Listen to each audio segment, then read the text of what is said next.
بسم اللہ الرحمن الرحیم۔ السلام علیکم میرے ناظرین، بعض لوگ ایک غلطی میں مبتلا ہیں کہ رسول اللہ صلی اللہ علیہ وسلم کے زمانے میں تراویح 8 رکعت تھی اور حضرت عمر فاروق رضی اللہ عنہ نے اپنے زمانے میں اسے 20 کر لیا۔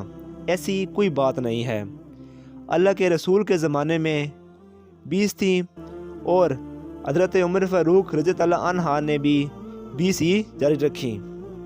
پھر حضرت عمر فاروق کا نام لیا کیوں جاتا ہے؟ اس کی ایک وجہ ہے۔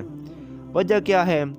حضور اکرم صلی اللہ علیہ وسلم نے 3 دن نماز تراویح کی جماعت کرائی اور چوتھے دن حضور اکرم صلی اللہ علیہ وسلم جماعت کرانے نہیں آئے۔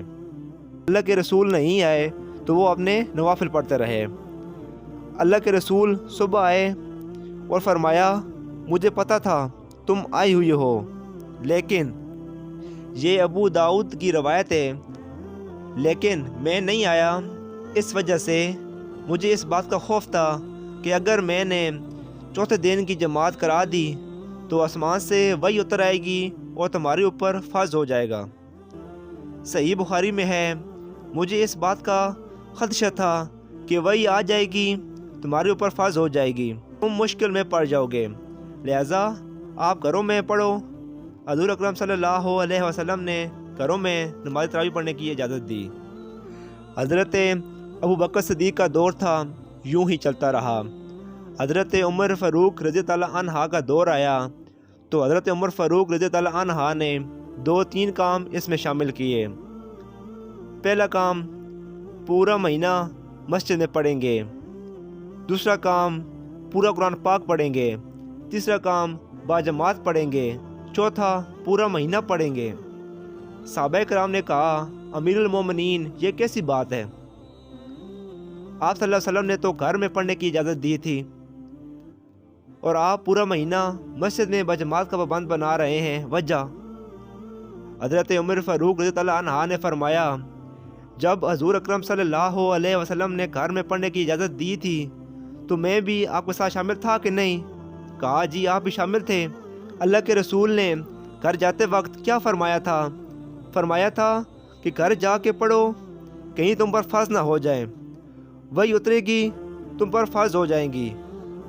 تو کہا، ٹھیک ہے، اب حضور اکرم صلی اللہ علیہ وسلم پردہ فرما گئے؟ جی پردہ فرما گئے۔ وہی ختم ہو گئی؟ جی ختم ہو گئی۔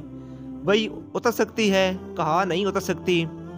کہا، یہی میری دلیل ہے کہ رسول اللہ صلی اللہ علیہ وسلم نے اشارہ دیا تھا کہ میں موجود ہوں، وہی اتر رہی ہے، گھروں میں پڑھو، میں چلا جاؤں، ختم نبوت ہوگی، پھر مسجد میں پڑھتے رہنا۔ یہ اللہ کے رسول کا اشارہ تھا۔ صحابہ کرام نے کہا، واہ امیر المومنین، جہاں آپ کا دماغ پہنچا وہاں ہماری سوچ نہ پہنچ سکی۔ حضرت عمر فاروق رضی اللہ عنہ کے کہنے پر یہ مسجد میں شروع ہو گئی۔ فرق یہ ہے کہ پہلے گھر میں تھا، اب مسجد میں ہے۔ ہمارے ہاں یہ غلط فہمی بہت چلتی ہے کہ حضرت عمر فاروق رضی اللہ عنہ نے 8 رکعت سے 20 رکعت کر دی۔ یہ جھوٹ ہے۔ حضرت عمر شریعت بنانے والا نہیں ہے، بلکہ اس پر عمل کرنے والا ہے۔ وہ رکعتوں کو بڑھائے اور گھٹائے کیوں؟ یہ وہ عمر ہے جن کے متعلق آپ صلی اللہ علیہ وسلم نے فرمایا، اگر میرے بعد کوئی نبی ہوتا تو وہ عمر ہوتا۔ اللہ تعالیٰ ہمیں دین اسلام پر عمل کرنے کی توفیق عطا فرمائے، آمین یا رب العالمین۔